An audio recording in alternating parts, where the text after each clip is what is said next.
Hola, soy la maestra en Prevención del Delito y Sistemas Penitenciarios, Cristina Eugenia Pablo Drantes. Me permito decir mi grado académico porque mucho tiene que ver con la razón de estar aquí para presentar, a través de este formato, el trabajo realizado en el desarrollo de este programa. Esta es la unidad 3, mediación penitenciaria. El contenido es, conflictos en los centros penitenciarios, mediación penitenciaria, aplicación de la mediación penitenciaria, perfil del mediador penitenciario, buenas prácticas en mediación penitenciaria y proyectos exitosos.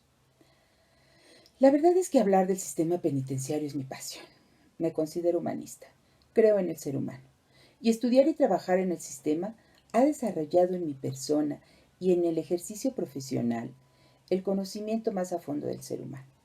Saber que tiene derecho a una nueva oportunidad para restablecer su vida en la sociedad, porque tal vez se encontraba en el momento y en el lugar equivocado al involucrarse en el hecho delictivo.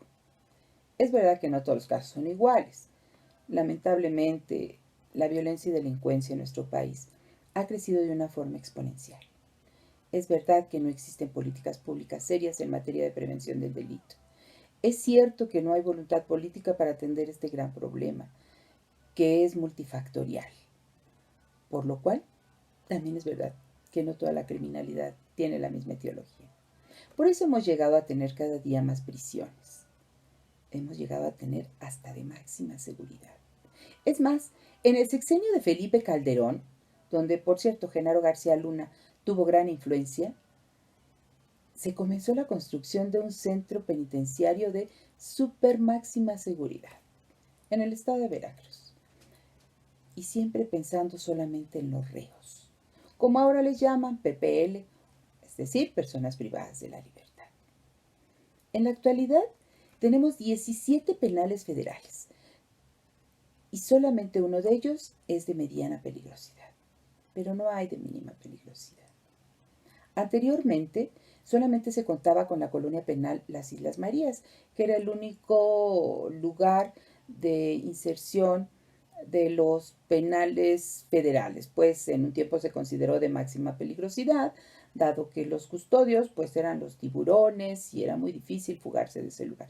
Posteriormente se convirtió en un lugar de mínima peligrosidad, solamente los reos de menor peligrosidad eran los que podían ser trasladados en cuerdas en toda la República Mexicana. Ahora, lamentablemente, ya desaparecieron. A partir de este sexenio, eh, se, eh, se ordena que todos los reos se regresen al penal de donde eran originarios. Como hemos visto en la unidad de aprendizaje, en todo su transcurso, específicamente en el módulo que atendió el marco normativo, la propia Constitución nos establece las bases de la reinserción social. Está dividida en 5 ejes principalmente, que es la educación, el trabajo, la capacitación para el mismo, el deporte y la salud. Todo ello es sustentado con el respeto a los derechos humanos. Y también nos habla de cierta clasificación. Por ejemplo, los procesados y de los sentenciados no podrán estar en el mismo lugar, hombres y mujeres, los menores también tendrán que tener un lugar diferente para la estancia en estos lugares de reclusión. Pero esto no es suficiente. Tenemos penales muy pequeños en el Estado de México, por ejemplo, Lerma, que es un penal con una capacidad de menos de 100 internos y que también a veces se encuentra sobrepoblado, pues es muy pequeño. Son estas cárceles municipales en las cuales pues no está esta clasificación que se debería de tener. O sea, sí, la de hombres y mujeres sí, pero procesados y sentenciados, pues en el día puede estar conviviendo en el mismo patio y la clasificación solamente se da al momento de ir a pernoctar. Pues bien, al derecho penitenciario, junto con la criminología, sí nos han establecido los lineamientos para desplegar una clasificación criminológica, es decir, que tiene que ver con grupos etarios, delito, peligrosidad, entre otros aspectos. Sin embargo, las condiciones no lo permiten. La arquitectura de muchas prisiones en nuestro país son el primer obstáculo, ¿no? Y también la cuestión de la sobrepoblación, pues aunque se haga una cárcel para 1000 internos, al poco tiempo ya tenemos 1,200, 1,300, 1,500, 2,000 y en muchas del Estado de México sobrepasa hasta 4,000 cuando fueron creadas solamente para 800 internos, ¿no? La pregunta es, ¿por qué hay sobrepoblación? Pues porque tampoco se ha atendido la prevención del delito. La prevención del delito en materia general, que es para todos, y la prevención del delito en materia especial, que es para evitar la reincidencia, que es la que se da precisamente dentro de las prisiones. La Comisión Nacional de Derechos Humanos realiza el Diagnóstico Nacional Penitenciario. Cuando estuvo la doctora Ruth Villanueva al mando de esta visitaduría, que era la tercera cuando estuvo al frente, realizó un trabajo excepcional. Sin embargo, a partir del último cambio del presidente de la Comisión Nacional de Derechos Humanos, este trabajo ya no ha tenido el análisis, las propuestas y las recomendaciones que durante la gestión de la doctora Ruth Villanueva se realizaban. Estas referencias nos dan la pauta para conocer la problemática dentro de las prisiones. Hay literatura científica que respalda todas estas circunstancias y que son atendidas desde este aspecto científico, desde la teoría. Pero también tenemos literatura que ha sido escrita desde el interior de la prisión. Por ejemplo, pues desde José Revueltas, eh, con Muros de Agua, que es precisamente en las Islas Marías, o el Apando, cuando nos habla de este espacio de segregación de los apandados que se entiende en el argot penitenciario. Y literatura más reciente, por ejemplo, del maestro Jerónimo Andrés Martínez, con su obra Dos mundos y un legado universal, Cervantes visto desde la cárcel, nos tienen esta narrativa que nos permite visualizar la realidad de las prisiones. Se habla desde la cárcel como interno, todo lo que sucede dentro de la prisión.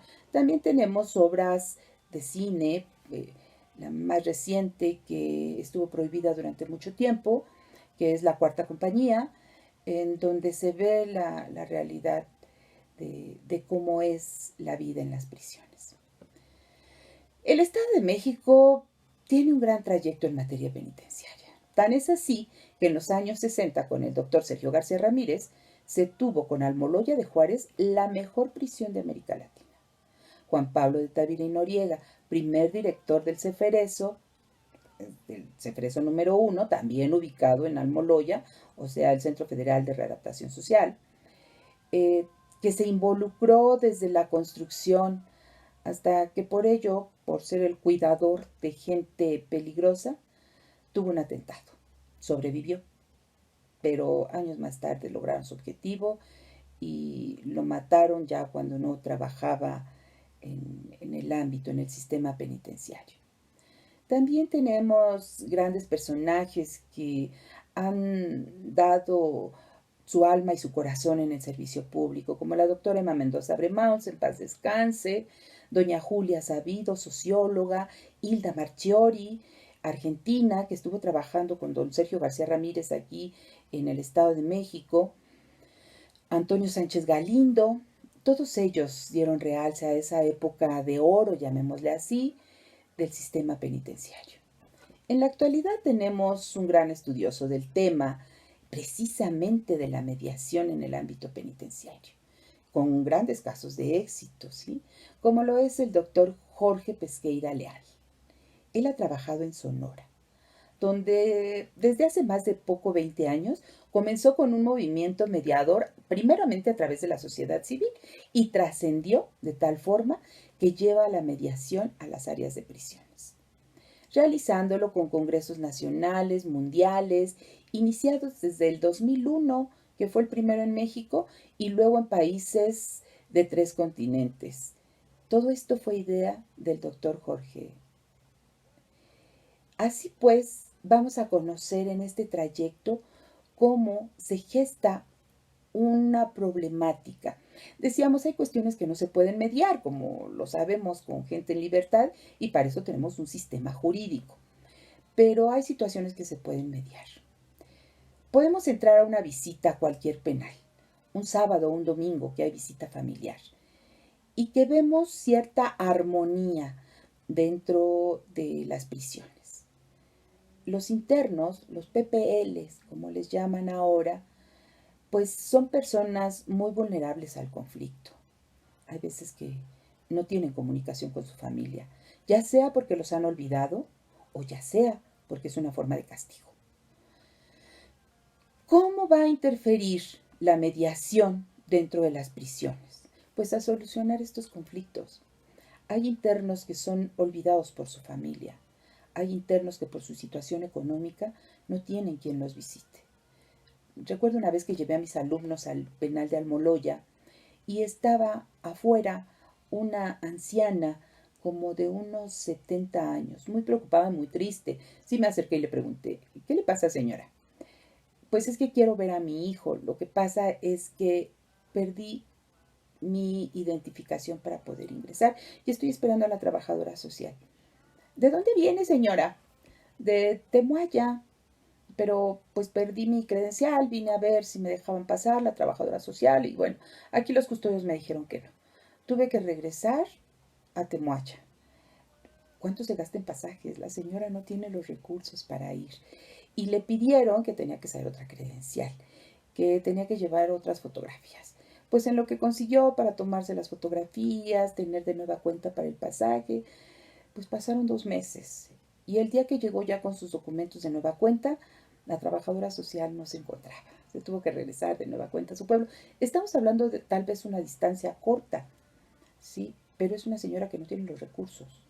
Mientras tanto, su hijo estaba con la angustia de no saber qué le había pasado a su madre, que era la única persona que lo visitaba. Ya una persona grande y no sabía qué le había sucedido.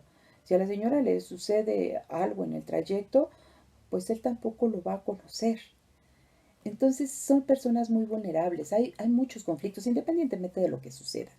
Conflictos familiares, conflictos donde las internas que llegaron involucradas por un delito de secuestro por el familiar, pues rompieron la relación con la familia del esposo, que también se encuentra detenida, ¿no?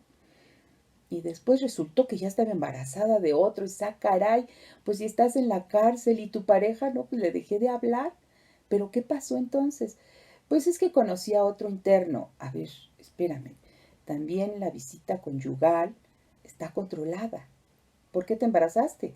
Pues no tuvimos cuidado. Es un bebé que van a hacer dentro de la prisión. Que va a estar ahí si está por secuestro y le imponen la pena máxima de un delito de secuestro. Estamos hablando de la condena vitalicia, 70, 80 años. Y tuvo un bebé. Y resulta que la familia también lo olvidó. ¿En dónde se va a quedar ese bebé cuando vaya creciendo? Entonces ustedes podrán imaginarse los conflictos que hay ahí. El día de visita, donde tienen sus códigos de comunicación los internos y que tienen que ser respetados. El hecho de que no se metan con la familia. Sin embargo, pues decíamos, hay veces que hasta se embarazan de la visita familiar a otra compañera, o sea, cuando van los hermanos, los primos, los parientes a visitar, y ahí se conocen y de ahí surge una relación, y pues por una parte puede ser el motivo para poder posteriormente alcanzar sus beneficios preliberacionales y poder abandonar la prisión. Si no, de lo contrario, siguen los conflictos. Estos conflictos solamente se pueden mediar cuando se trata de este tipo de problemática, de este tipo de conflictos, ¿sí? Entre la familia, entre los mismos internos, pero cuando son cosas, digamos, conflictos, que bueno, ningún conflicto es sencillo, ¿verdad? Pero que son cuestiones no tan graves, porque también tenemos personalidades de internos que si ya tienen una pena de vitalicia, hablemos de esta que se les da a los secuestradores, o que tenga por varios delitos una estancia donde va a tener una penalidad de 40, 50 años, 60 años, donde sabe que no va a alcanzar los beneficios, pues le da lo mismo cometer otro delito allá adentro, ¿sí? Y puede ser el instrumento. Si ya no voy a salir, pues ¿qué más da? Me van a pagar porque pique yo a otro interno. Y el dinero que me van a dar, pues va a ser para mi familia, que no tiene recursos, porque yo era la única fuente de empleo, ¿no? Esos ya son delitos, no estamos hablando de conflictos, ¿sí? O sea, sí un conflicto, pero que trasciende pues al mundo jurídico, a la comisión de un ilícito. Mientras tanto, los otros conflictos sí hay una posible mediación a atender. ¿Qué se va a manejar en este módulo de la unidad de aprendizaje? Pues eso, cómo capacitar a los propios internos para que ellos se vuelvan mediadores. Ustedes saben en este transcurso que han tenido de la licenciatura, ya estamos hablando del último semestre, con una línea de acentuación que es la mediación en el ámbito penitenciario. Ustedes se han dado cuenta que no cualquiera puede ser mediador, ¿no?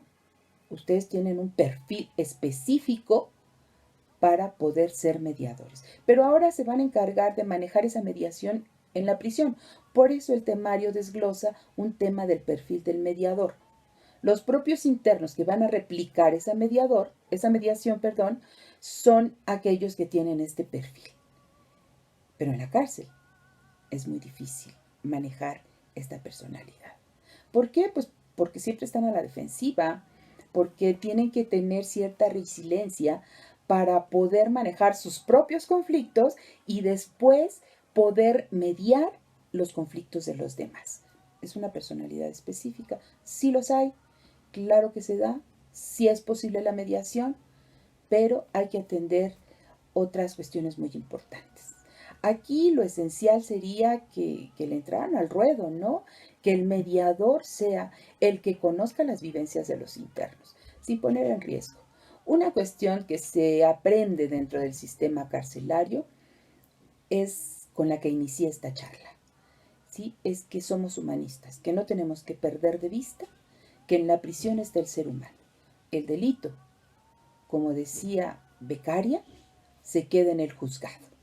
En la prisión tenemos al ser humano, con sus necesidades afectivas, biológicas, de salud. Este es el interno que tenemos dentro de la prisión. ¿Y qué es un ser humano? Así pues, la vida en la cárcel no es fácil. Los conflictos familiares, los pequeños conflictos, claro que puede haber mediación. Lo importante es creer en este ser humano. Y les decía, hay que entrarle a esto. Hay mucho peligro, pero decíamos, el delito se quedó en el juzgado, ¿sí? Al que tenemos en el interior de las prisiones es el ser humano. El ser humano que, por supuesto, tiene derecho a una nueva oportunidad. Por eso es la reinserción social, que efectivamente muchos no creen que exista la reinserción social porque tenemos otros problemas, como les decía, la sobrepoblación, la violencia, la falta de una clasificación penitenciaria, personal con verdadera vocación penitenciaria, capacitado, etcétera. Si no, lo mismo que hay afuera, tenemos dentro. Ya lo mencioné en el desarrollo de esta unidad de aprendizaje, pero pues si hay mala calidad del servicio público, jamás vamos a poder obtener estos resultados de la reinserción social. Mientras tanto, bueno, pues atendamos los conflictos a través de la mediación, porque decíamos, los casos de éxito que han sido demostrados por el doctor Jorge, como casos de éxito en el norte del país, se puede la mediación. Y eso nos va a tener un clima de paz, un clima estable para evitar los conflictos mayores dentro de las prisiones. Es un placer, espero les haya llamado la atención el desarrollo de este temario, espero sigan con las intenciones de seguir estudiando el ámbito penitenciario. Muchas gracias, eso es todo.